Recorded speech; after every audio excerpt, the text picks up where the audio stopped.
Hello, welcome to the 50-Minute Hour. I am Corey. Today I'm joined by Calvin, Seraphim, and Hank, a returning guest of fame from the Tarot episode. Today's topic is magic, which we will be getting into shortly. Firstly, let me ask our guest what we were drinking today. Oh, I'm drinking a White Claw. What flavor? Raspberry. Hank? I've got a golden monkey. All right, and then I'm drinking coffee. And Corey, what do you have? I have coffee, but with Baileys.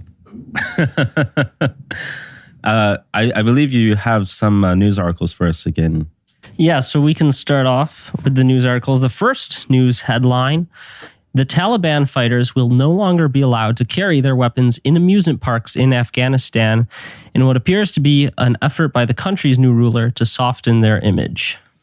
Yeah, I mean, image is very important. I don't know. I guess my first question is, are there amusement parks in Afghanistan? That kind of surprises me. And exactly what they even would be if they exist. Are they taking like incognito trips to like Disneyland or something?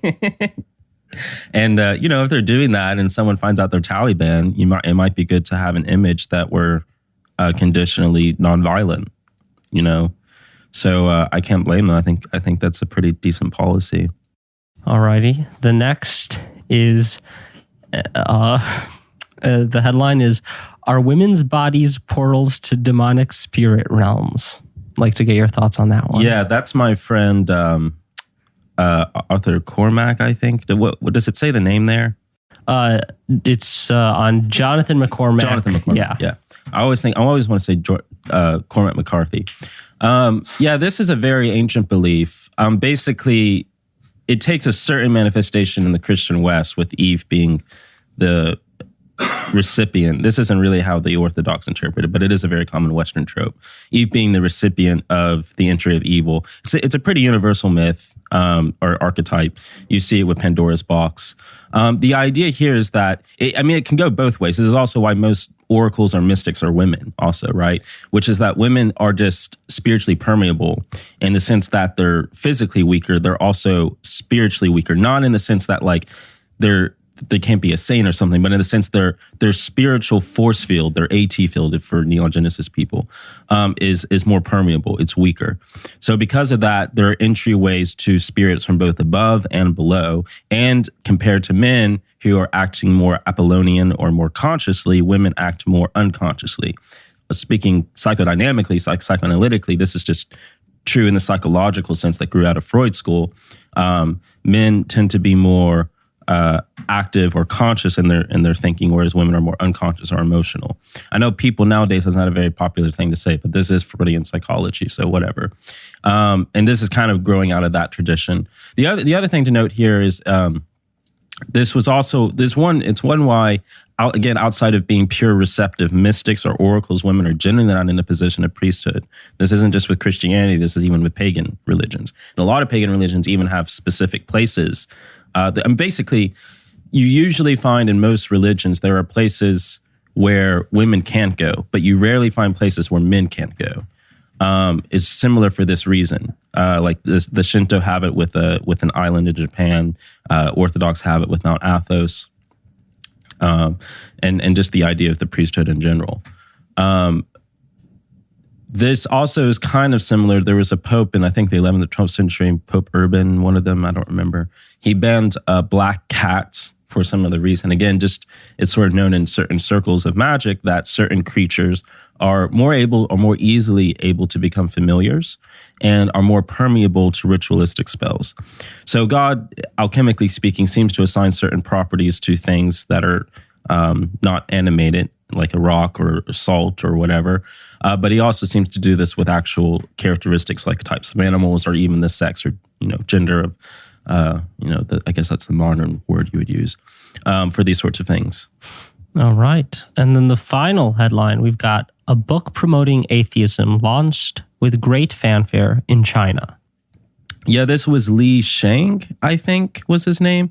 Yeah, this is very interesting, if only because, China, I think, historically and definitely now is just number one at propaganda. And I don't necessarily mean that in a critiquing way. Everything's propaganda. You can't escape propaganda.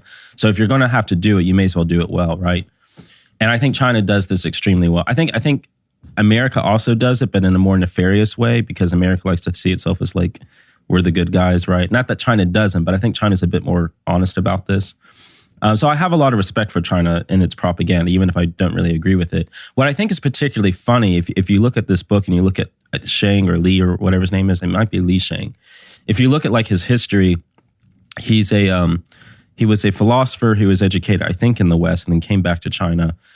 And some of the more interesting out there claims he makes in this book is that religion is not on merely philosophical grounds wrong or bad, but he's saying on scientifically provable grounds. And it's a real big book. I think it's like 8 volumes or something. I haven't read this. I don't even know if it's translated into English, but I'm wondering like what his view, because there aren't really in any mainstream philosophers of science, many of whom are atheists, would say that this is a question that can be answered by science. So I don't know if this is purely propaganda. On the other hand, it's 8 volumes, so there has to be something going on in that text. So I'm very curious about it. I can't really say much because I haven't read it.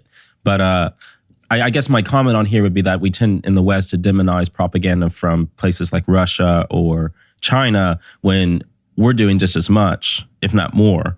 And I think at the very least, Russia or especially China have a certain, what's the word I want to use? Honesty about the fact that they are engaged in propaganda that Americans tend to not want to do. So that was the headline section of the podcast. And now, Corey, if you'd like to go into the main meat of today's show. Yeah, well, we talked about magic probably in every episode. And then there was especially that pharmakon episode, the very sleepy episode. But I have friends who keep saying, I want to show my Christian friends or my normie friends or whatever, like that magic actually, 1, that it's real, and then 2, that it's actually not bad. But it seems so scattered throughout your podcast, so I want you to do one that's just on magic, focused on magic. So that's kind of the idea that we're doing here. I won't be telling you how to do magic because I don't think that's, one, I'm going to say magic's inevitable and you're already doing it, whether or not you know it. But in the sense of, I'm not going to give you like sigils to summon demons with, is what I'm saying. I'm just talking about what magic actually is and helping people come to terms that it's an inevitability and everyone's engaged in it. And what exactly, for Christians, the teaching on magic actually pertains to. Before we get too far in, can you give a sort of definition about what magic is? Is it the Harry Potter magic? Is it something else completely? This is a good question. It's very difficult. And the definition one gives of magic depends on where one is in initiation or knowledge. In the most general sense, for the vast majority of people, magic is simply the law of cause and effect. And what I mean by that is, platonically speaking, we exist in the realm of effect. Jonathan in past podcasts has kind of referenced this before, which is to say the realm of images, the lowest level in ontological being, everything we interact with. An immediate example, the couch you're sitting on and the chair you're sitting on, you aren't actually really interacting with the chair or couch itself. You're interacting with a visual apparatus, which isn't the chair itself, right? Kant kind of makes this distinction, the thing in itself versus the thing as it appears, noumena or phenomena in his language.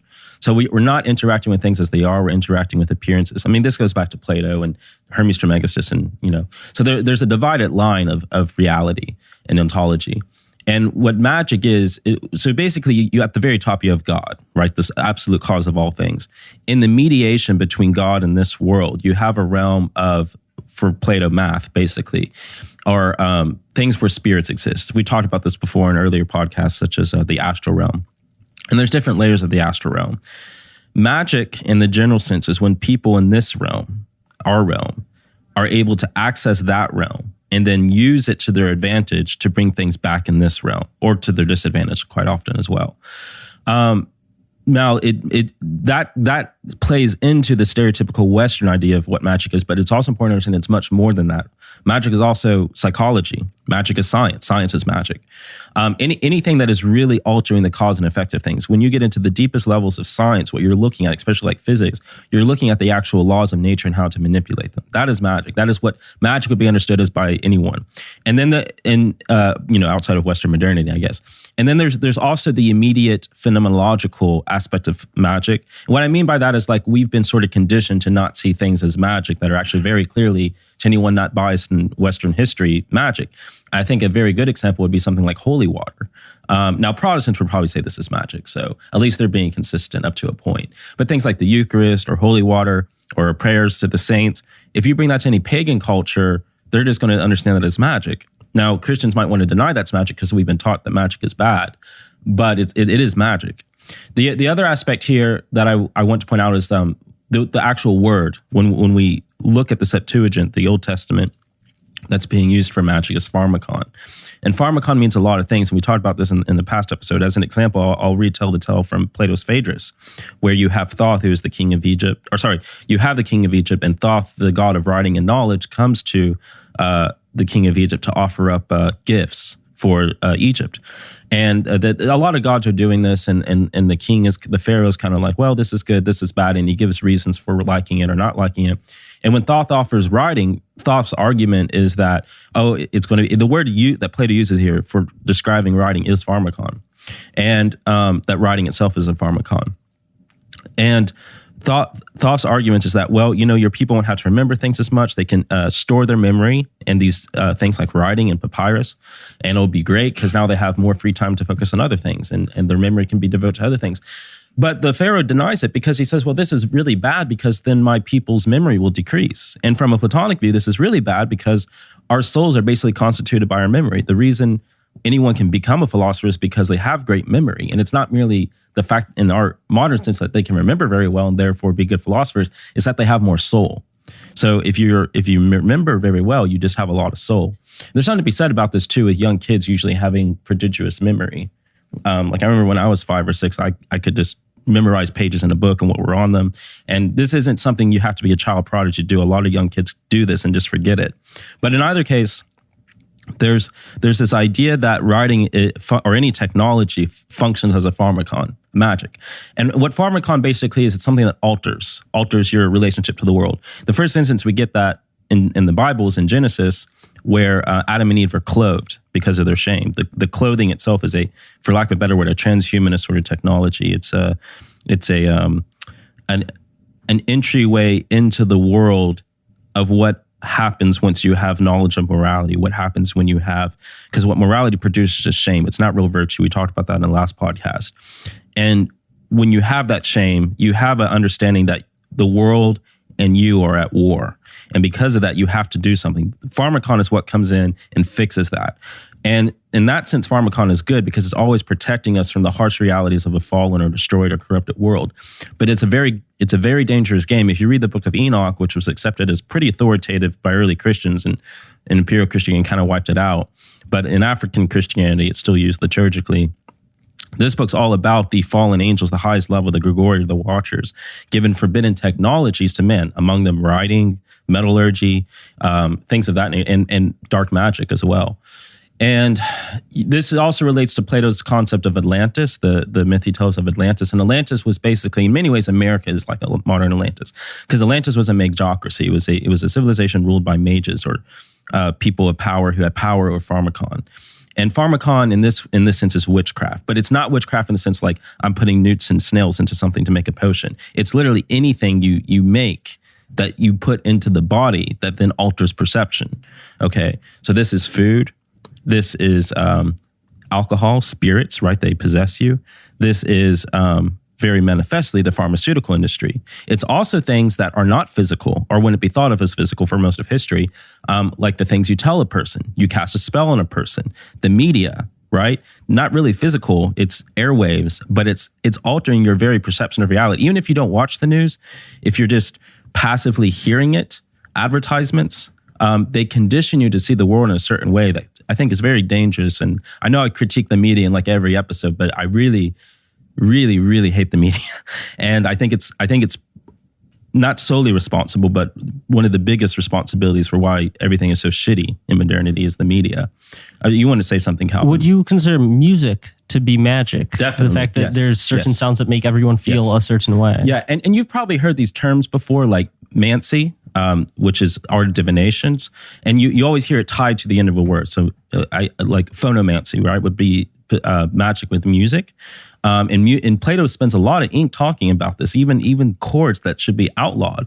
And the Catholic Church followed this. And when they stopped because of Palestrina with Polyphony, you had a lot of rebellions of people like Hermanus Boss. You look in his paintings, everyone in hell in his paintings have musical notes on their asses, or they have trumpets coming out of their asses. They're being raped by musical instruments because in that Platonic idea, these chords, it's so crazy to think that Plato is so worried about, especially consider this his time, hearing music's a very rare event. You basically have to be an aristocrat to encounter it more or less frequently. And the fact that he's spending so much time concerned about just one chord or an instrument, like the flute, corrupting the soul. And you think we live in a modern society where you can't go 5 minutes if you live in the city without hearing ambulances or police sirens or advertisements, which the harmonies and the disharmonies in those are totally much worse than whatever chord, the Catholics call this the Satanist chord, right? The trichord. This is far worse than that. And if they spent so much time worrying about the corruption of the soul on that, you can only imagine the sort of magical power that being surrounded by these things constantly have on us. And people are conditioned to not really think of them that way, but I think they are, and I think it's very dangerous that we aren't even aware that these things are having such an effect on us. Even from a secular psychological point of view, psychologists who study these things find very alarming aspects of how music affects us, even if we're not consciously paying attention to it. And going back with something like holy water, like that's hydromancy. You're actually, there was a very interesting Russian water documentary where they were talking about how the actual crystallized structure, the molecular structure of water changes it when you bless it or when you say certain words to it. I mean, that's magic. I'm not saying that's bad. I'm not saying holy water is bad. I'm not making a Protestant argument. But the point I'm saying, Protestants engage just as much as magic because they're using pharmaceuticals.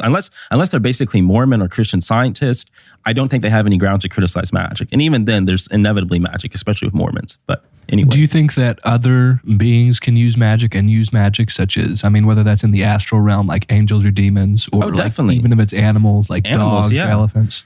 Again, magic itself is just something that permeates reality, kind of like gravity. Like there's no escape. But like gravity, right? You don't generally think about it. You're not generally conscious about it. You can specifically manipulate gravity, and we often do without even thinking about it. And then we can very consciously manipulate gravity in ways that we're consciously thinking about it. Same thing with magic.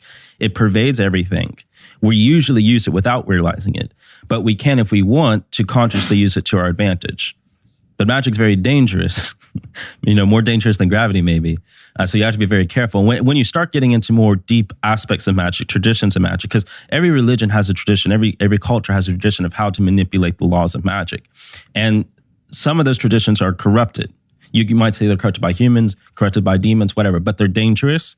And what you're really dealing with in a lot of these traditions are demonic spirits. And this is where we get into the magic that the church has historically condemned. Yeah. So there's a lot there to unpack there. And just as sort of an intro, and one of the reasons why I wanted to circle back to this is just kind of as a jumping off point for people who are really just hearing this for the first time. Because I think there is this definite understanding of, especially in the Western Christian tradition, which is like, well, there are two sort of forces, and these aren't really well defined.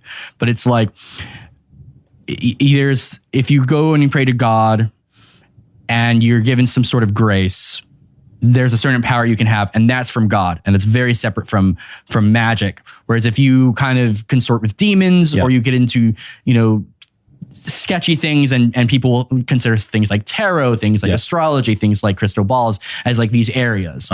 And they'll say, well, then suddenly you're opening yourself up to demons, and any kind of power or force that you'll do is from the demons. And this definition of magic in which you've been talking about, it's like, no, this is very much different. And you were talking about like the Book of Enoch or music, as you were saying.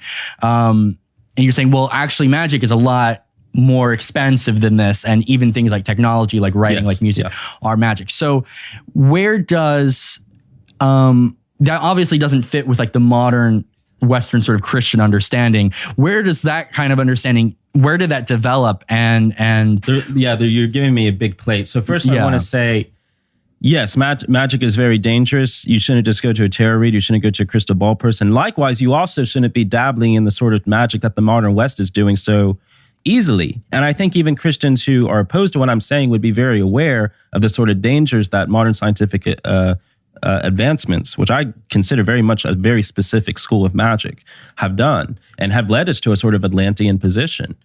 They've given us too much power, more power than we have the responsibility for. I mean, I reference him a lot, but I think Ted Kaczynski is exactly on the money. Not that he's calling all this magic, but he may as well be. And to answer your other question, where does this all come from? Confusion, ambiguity. I mean, here's the thing. Even today, you have evangelicals and Protestants going to Christians in Africa or Christians in Russia to evangelize, to get them away from what they consider to be paganism, basically. But why do they consider it to be paganism? I mean, other than the icons and the statues or whatever. Well, they go to places like Africa, they go to places like Russia, and you find a babushka who, by all appearances to a Western Protestant, is practicing magic. But this was something that has always been going on in these traditions while church fathers and saints and priests were condemning magic, and these people were never condemned. But they're doing everything that by our Western idea would be considered a witch. Why not? Because people have had the historical liturgical consciousness that is bred in a real Christian culture, which Protestantism has never produced, that is able to distinguish actual traditional ideas of the manipulation of God's energies. And this is a higher definition of magic. It's just God's energies that are not demonic. If a person is suspected of having demonic energy, then they'll be persecuted. All right. The problem immediately, what do you see when Protestants come to power with Calvin or with later Protestants? They start persecuting all these witches. In many cases, they were not witches, right? Some of them actually were legitimate witches, warlocks, right? The bad sort of magic. But for the most part, they're not. Why? Because they've totally cut themselves off from a tradition, a liturgical tradition that has the knowledge, not an intellectual, wordy, scholarly knowledge, but a living knowledge that is lived by the tradition of Christianity, Orthodox or traditional Catholicism, that is given to the people to understand what a witch is and what a herbalist or an alchemist or something like that is, right? It was something you didn't have to read. It was something you knew through the nous, through the phronema, right, would be the Orthodox word we might use. That's born out of living tradition. And even a lot of modern Orthodox and Catholic countries no longer have that, but some do, and that's why when Protestants go there, they still think they're magicians, but they're not. So I'm asking on a very basic level, if for Orthodox and Catholics in particular, if you have this distinction of magic, why is it that there are these Catholics and these Orthodox countries? I'm not talking like weird Santiago stuff like in Mexico. I mean like Bavaria or Russia or Eastern Europe. And you have these people that are doing what by Western ideas would be considered witchcraft, right? But they're not being persecuted, even though these cultures they're in are very condemning towards magic. It's because the way we translate these words, pharmakon, magic, black magic, witchcraft, don't really translate very well into English for one, or into the modern Western concept at all. Because there is a clear distinction in what they're doing versus what other actual witches are doing. And people have a certain perception of what is demonic and what is not demonic. Yeah, so this sort of dichotomy between this is coming from God or this is coming from demons. Well, I do want to say even demonic energy or demonic magic is coming from God. Yeah, so but it's been corrupted. And humans can corrupt it just as well. And often they use that through the aid of demons, but it doesn't have to. Humans are gods in themselves. And in some sense, they have even more ability to corrupt God's energies than demons do. And that's really what being a warlock is. Though usually to get started in that heavily, you need the help of a demon or demons usually. So would that mean, because I could see that being a point of contention, or scandal for some people. So even the powers of the demons that would be arisen in something that is pretty clearly dark, that is about demon summoning, you're saying in some way that power still relates back to the energies of God. Yeah, well, this is basic Orthodox teaching. Right. Now, that being said, right, this is why I don't generally recommend, even though I'll defend tarot or I'll defend things that like I Ching, or I'll defend these things that are seen as divination, right? I don't say people should nonetheless go see a tarot reader, because oftentimes either that tarot reader, 99% of the time, this is a person who has no idea what they're doing, so they're opening themselves up to demonic energies without even knowing it, or they're very consciously using some spiritual powers that they think might be good or neutral, but are actually manipulating them and the people who go to see them. right? Because we no longer operate in the tradition. We don't have any traditions to secure our phronema, our nous, and being able to determine what is demonic or what is not demonic. So you have to be very, very careful with these things, because we live in the Kali Yuga, we live in the Dark Ages. We don't have the ability to easily make head or tails of what's going on here. I could see a pushback to this also being someone to say, well, we have the liturgy, we have the sacraments.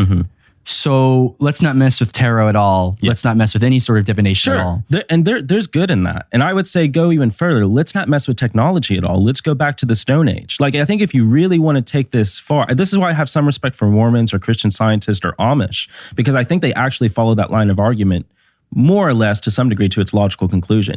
I think it's kind of contradictory to say, let's not engage in any of these things and then go home and watch the news. Because let me tell you right now, as dangerous I think black magic is, as dangerous I think tarot readers are, I'm going to tell you the news is way more dangerous, and so is the pharmaceutical industry with all the magical pills they're putting into people. Okay, so yeah, sure, I think there's nobility the same way. Like, I don't think everyone should be a monk and give up all these things in life, and I think pleasure and there's good things in drink and food and enjoyment with friends, but I think there's also a nobility in forgoing those things, right? So I'm not going to condemn Christians who do that, but I am going to call them out if they then are hypocritical and go engage in all these other magical things that I think are actually much more dangerous magic. Yeah, and it's funny because I was thinking about this, and I said something like this to you a while back, and then I listened to the pharmakon episode, and you and Jacob said basically the exact same thing, which is in a lot of modern sort of sci-fi, you see it particularly in Marvel, and particularly like the Thor movie. And this is like exactly what's mentioned in the pharmakon podcast, where it's sort of, well, science is just or magic is just science that's misunderstood. Yes. And it's like, well, actually, it's the opposite. Yeah. It's science is magic that's misunderstood. Yes. And I think that's a point that that's completely lost on a lot of people today. And I think it's good that you brought up, say, like the Book of Enoch, and the idea of the demons kind of giving this to people. Yeah. Because I don't think people see that at all anymore. Right. If you really want to go by the tradition, writing and agriculture themselves are magical powers given to us by demons that we should not be consorting with. And yet I think God permitted the demons giving us that precisely so we would reach a point where we brought about Christ, and we brought about the Antichrist. That's all in God's plan. Like, there's a certain sense in which God has seen that the world is fallen, that it's not like God didn't know Lucifer was going to tempt Eve, right? He knew all this and still let it happen. And I think no matter what you do, or you're to some degree consorting with things that are a byproduct of demonic interference. And I think that's inevitable. And I think you have to just sort of embrace that and bite the bullet. Unless, again, you want to go live as like a caveman in the Stone Age, hunter and gathering or something. But, and even then you're living in the results of the fall. So I think on all practicality, we just have to accept these things and be, what's the word, as discerning as serpents and kind as doves, wise as doves. But also, I mean, this is what you're saying here is Arthur C. Clarke, right? Any sufficiently a technology is indistinguishable magic. And what I'm saying is reverse that. Any sufficiently advanced magic is indistinguishable from technology. That's the modern myth. We've reversed it, right? Same thing we've done with history and myth, which I talked about in another episode. We've inversed the two. I've got two questions from that. First of all, you brought up how the language you used made it seem like the Antichrist had already come. No, is coming. I'm saying the reason, if you take the Book of Enoch seriously, the reason we would understand that God permits things like us being given agriculture or metallurgy or writing, which are demonic arts, is because he knows we're going to need them to bring about the city of God and the city of man, because we have to be wheats and tares. He wants to create a challenge. He wants to create something in man that angels are not capable of, a certain aesthetic distinguishment that relates them to God in a more intimate, erotic way that angels aren't capable of. And so that's why you need the fall, right? That's why you need the fall, what Augustine calls Felix Coupa, the happy fall, the happy fault, and the happy sin. And for that reason, God permits the Watchers to give us all this technology to build civilization. I mean, this is why I love the Book of Enoch, because it's so Kaczynskian. It's so anti-technology, right? But he permits all this nonetheless because he knows we're going to use it in such a way to conglomerate all power into one throne on which the Antichrist will be born, so Jesus can come back and defeat him. I'm saying, even if you don't think that's literally happening, even if you're a Muslim or a Buddhist or an atheist listening to it, listening to this. Understand it mythologically, understand it psychologically, if you will, in the deeper sense of that word, right? These are things that happen because power has to be accrued so that it can then be defeated. It's like Plato. He always gives in the mouths of his opponents the best possible argument. He takes their argument, makes it better, and then he defeats it, right? That's theologically what is happening with technology, what is happening with magic. In the bad sense of the word. So can good things come directly from magic, or is magic more so just sort of an obstacle that God will get us through? Again, a higher definition of magic is that it's God's energies. Magic is inherently good, right? As everything is. Everything in creation is good, including magic. What happens is that the human will or demonic will corrupts it. But even then, it's still good at bottom, right? That you can't be totally evil. You would cease to exist.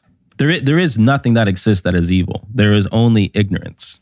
So this is something I'm thinking after the last podcast with Jonathan, which is kind of funny because we could really do a whole nother podcast about the conversations we have once we stop taping, because we always have good conversations. What conversations on what? With Jonathan last week, when he was basically saying he was expressing concern, or he was talking at least about the idea of sharing esoteric knowledge, right? Which is not what I'm doing too openly. Yeah. I'm telling you very plain things that have just been forgotten. Right. So on that, I wanted to.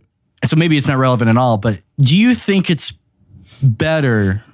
Because I could see someone listen to this or take this train of thought and be someone ignorant about all these things and be like, oh, okay, great. And immediately go off and buy tarot decks and astrology. Yeah, exactly. And you've already warned like, hey, be careful because 99% of this is bullshit. Yeah. But is it sort of better that most people today kind of have this ignorant view of magic and they stay away from it? Or is it better that they understand that everything is magic, including technology and writing and things like that? To the first question, yes, but it's dangerous because they aren't able to diagnose bad magic that surrounds them, like the media or pharmaceutical industry, right? Yeah. COVID is very much a magic spell that has been put over the world. Yeah. In this regard, that's bad. So if you're, again, and this is what tradition does, it gives you the ability in the phronema, the nous, it trains your nous to understand what is good and bad magic without you having to be initiated into some esoteric, crazy tradition. It's something that everyone can understand, not because they can read this stuff, but because they are simply living it in the living, breathing tradition and liturgy of a church, of a tradition, right? Pagan or Christian or whatever, all right? We don't have that anymore. So in the same way, it's like, do most people need to read philosophy? Well, throughout most of history, no. But if you have a brain at this point, it's basically necessary. Otherwise, you're going to fall victim to all the terrible philosophical arguments that surround us in modernity that we are no longer protected from because we don't have a tradition. It's sort of the same thing here with magic. I've often said jokingly in the past with my classes, especially my class on Freud, that I am like that guy from Harry Potter, the teacher of the dark arts, Snape.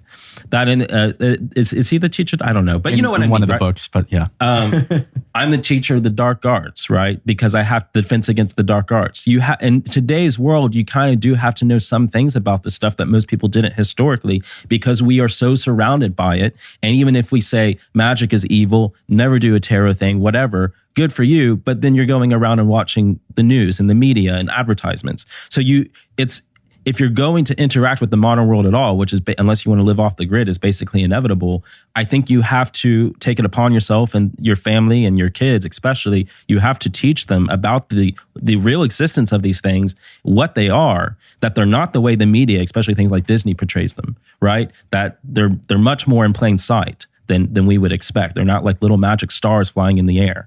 It's the thing you see every day when you turn on the television. That we have to be much more prepared, and that preparedness requires a certain direct literary knowledge. Yeah. You've brought up the media and also Big Pharma a good amount, citing them as sort of black magic examples. Yes. Would you sort of elaborate on that more, and also say if they could use their powers for like good magic as well? As always, I always go back to, I feel like I say this in every episode, but watch Century of the Self. The whole documentary is on YouTube. I mean, that's anything I want to say, that's going to say better. It's not really going to talk about magic, but now that you've heard this podcast, you'll know what I'm talking about. Of course, in a certain sense, right? Just like magic, media is inevitable. Obviously, when I'm talking about media, same thing with medicine, it's inevitable. So when I'm talking about media here, I think my audience knows the sort of media I'm talking about, right? Propaganda is inevitable. Like people always talk about, oh, we have to do education, but we can't be biased or we can't have propaganda. No, that's bullshit. It's the same thing I was critiquing in the last episode. Morality, right? Oh, we're good people. We have to be good people. No, that's bullshit. All right. Morality is stupid. Being anti-propaganda is stupid. All right. Being anti-media is stupid. They're inevitable. The question isn't how do I make it not biased, but what is the bias that aligns one's will with the God? And what I'm saying is that the media in power right now has nothing to do with the will of God. It's inverted. I don't care if you're listening to right-wing media or left-wing media, whatever. It's all bullshit. It's all the same thing. Right? I'm not saying anything controversial here. I think especially the sort of people listening to the podcast already know this, right? But the media is basically a giant spell that is cast on. There was like this Greek saint who said something like he was making a prophecy of the future in like the 1800s or something. And he said in the future, everyone's icon corner will be replaced with a icon of the devil that changes. And you'll see things in this box that are lies, right? And I mean, obviously this is about the television. And the internet is, and the media of the internet is somewhat less evil than television because there's not really any control. And now the internet since like 2008 really has been controlled as well. It's very hard to find any actual spaces of free speech on in the cyber forum, right? They exist if you look hard though. But even in the very way that a forum on the internet is conditioned or it's built has a certain psychological and conscious effect on you. And what people don't understand is that 95% of what you're getting in the media has nothing to do with what you're consciously perceiving. Like, oh, I can watch the media and disagree with the opinions because they're stupid. It doesn't matter. The media, for vast majority, most people are not able to, no matter how intelligent you are, we are conditioned to be unconscious, pleasure, in the lowest sense of that word, pleasure-loving creatures. And that conditions us into being animalistic, even if we're intelligent. So when you turn on the television or whatever and you're watching this media, even not paying attention to it, it's just in the background. It is the tonality, everything is unconsciously conditioning you to think and behave in a certain way. It's magic. It's mind control. It's the worst kind of magic. Same thing with pharmaceuticals, right? I mean, that's obviously witchcraft. If you're someone who's worried about witchcraft, why do you allow any pharmaceuticals into your house whatsoever? Now, I'm saying, right, I take aspirin, yeah, okay? So some of this stuff is inevitable. Again, witchcraft in this sense, right? Pharmakon is inevitable. But if you like look at the stuff, you study the stuff for a while, you realize how like even the recent condemnation of things like read Ray Pete's blog, right? Like these condemnations of things like aspirin is so influenced by money and media and ideology, things that has nothing to do with actual health. I mean, anyone who's in the health industry who's really thought about this stuff, about what's going on with cancer, what went on with AIDS and Fauci with AIDS back then, right? Anyone who's actually dealt with this stuff knows what I'm talking about. They know how much bullshit it is and how little it actually has to do with your health.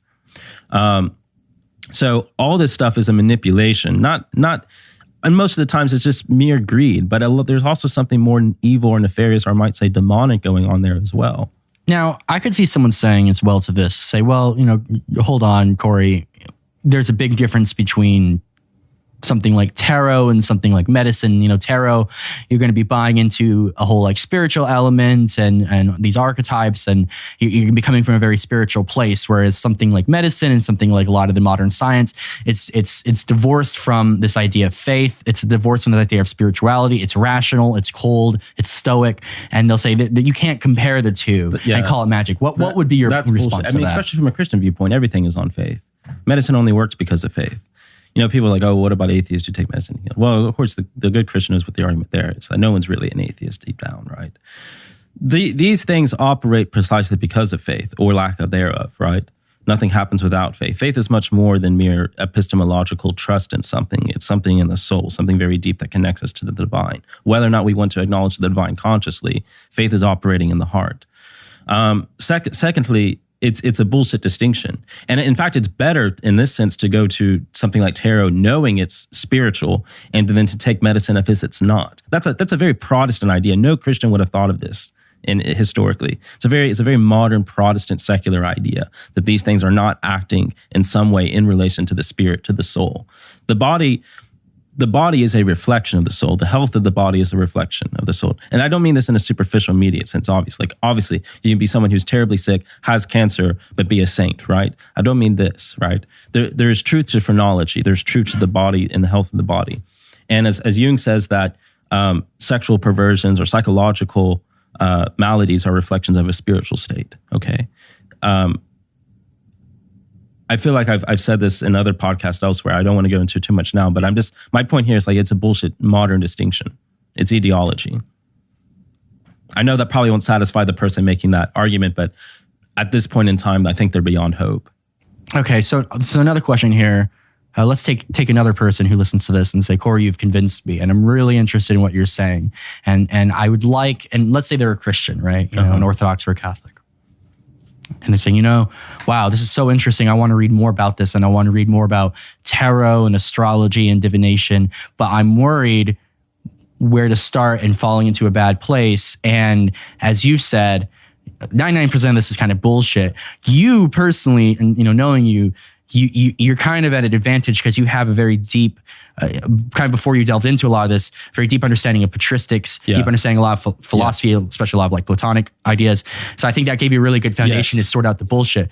Where would someone who's like, they haven't been exposed to any of this, but they would like to learn a little bit more, is that something they should do? And where could they start? Start with the Greeks, start with Plato, start with Homer, read the church fathers, read Origen, read Nyssa, read Gregory Nazianzus, right? Read all these people, and then when you're ready, like something like tarot, I mentioned this before, Meditations on the Tarot, right, was written by a Catholic hermit, and is very Christian in its content.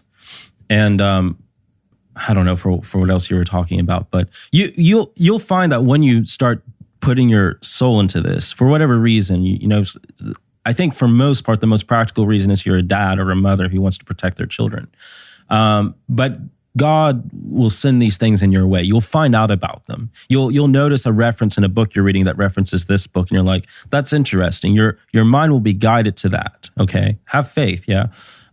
These things will fall into your lap. All right, but definitely in general, church fathers, Plato, Neoplatonist, Plotinus is very important. If you can get him, he's very hard to digest. And above all, actually, out of any of the church fathers, Isaac the Syrian, especially his ascetic homilies, you're going to read these and like, what does these have to do with magic? Let me tell you, they are conditioning your heart and soul to be prepared to enter into this world. And you have to be very careful because this isn't something like economics that you study and then can just forget about, and you no longer think about economics every time you buy a coffee. Once you enter into the world of the occult, the unseen, right? In the good sense, in the sense that you're being really engaged with the angels or whatever, or in the sense that you're trying to defend yourself against dark arts. Once you enter too far, it's a point of no return. So you have to be very careful. But reading these people, and also something like Ladder of Divine Ascent, right? If you're going to church throughout all of Lent, you should be hearing the whole thing. Books like those, the ascetic books, those are going to prepare you spiritually to have the ward set up to defend yourself against these things when you start engaging with them. And they train your nous to be led by the Spirit to know what it is you need to engage with in wisdom. Yeah, that makes a lot of sense. That really covered a lot of it. I don't really know. Did you all have any where more else questions? to come from here? Yeah.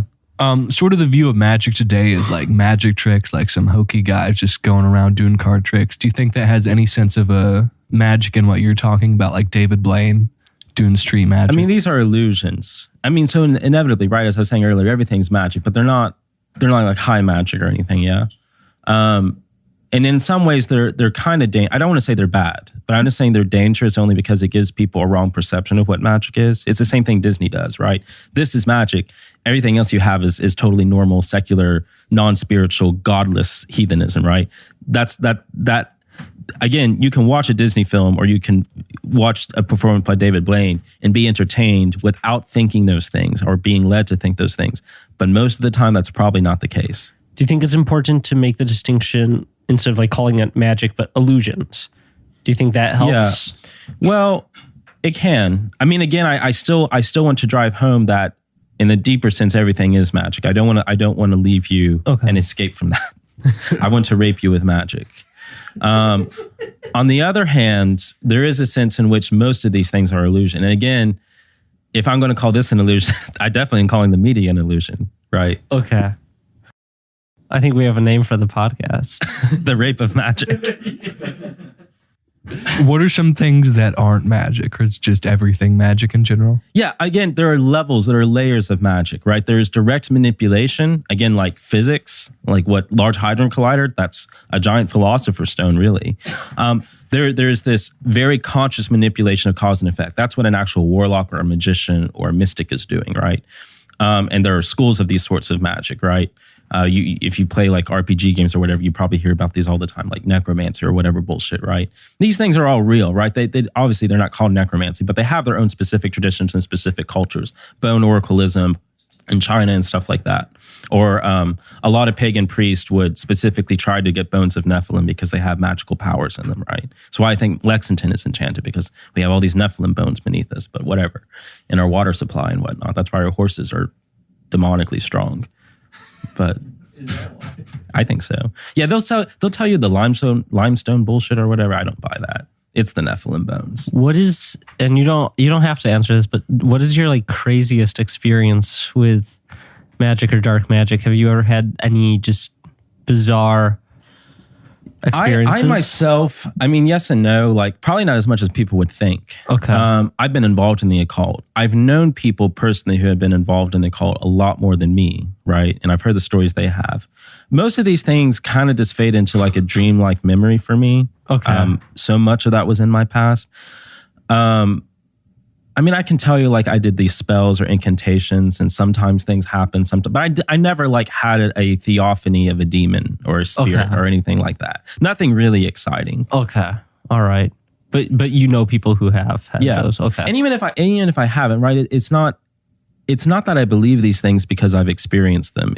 I believe them because that's what philosophy and reason have led me to believe about the world. Okay. Right. So yeah, that makes sense. Yeah. Did you have something, Seraphim?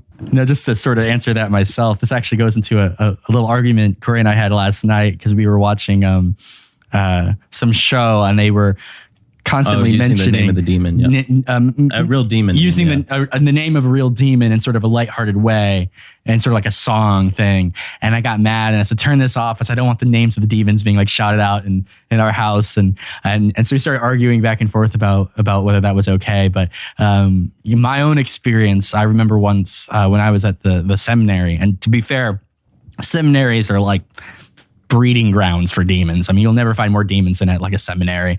So that's already a bad start. But I was once fooling around with a friend and I was, just joking around, and I started making light of a demon and using this demon's name.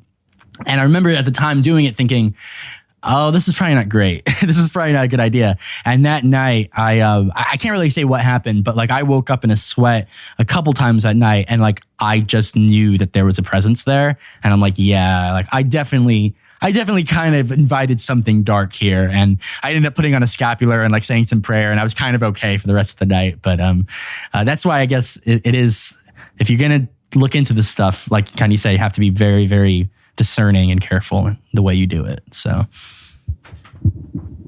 it's interesting you mentioned that the what did you say? The colleges for seminaries. It's interesting you mentioned that because at Asbury University, I know that they have a lot of just like very bad things. It's people going there because they don't want to be at the secular school, and they end up having a lot more drugs or sexual behavior. And there was actually, I think yesterday, a student got arrested because he was involved in sex trafficking online. Do you think that the demons being at the seminaries plays a part in that? Well, I mean, there's an easy secular counter argument to this, right? Which is just that these people are more repressed. Okay. I love how people will hate on Freud up until the point where it serves them, right? But I mean, so it's hard to say. And even speaking from a Freudian point, it could just be that, right? Of course, I don't want to say this too literally. Things are never just that. But I have sympathy for the secular argument here, I guess is what I'm saying. These variables are very hard to isolate. The stereotype that they've been kind of sheltered so long, and now that they're kind of free, they go too far. I mean, it's kind of like why European kids compared to American kids don't have as much of a drinking problem, because they grow up drinking from basically as moment they can sit up at the dinner table, right? Americans have to wait until they're, freaking a fourth way through their life. Well, of course you're going to have a lot of drinking problems, right? Yeah. Same principle. Okay. All right. Now, I think we are to the end of the 50-minute hour. So if anyone has any closing remarks. You got to use the spiritual condom because you're going to get raped by magic no matter what. So, just be prepared. All right. We'll see you next time. Until next time. We got to work on your closers, man. Your closing lines.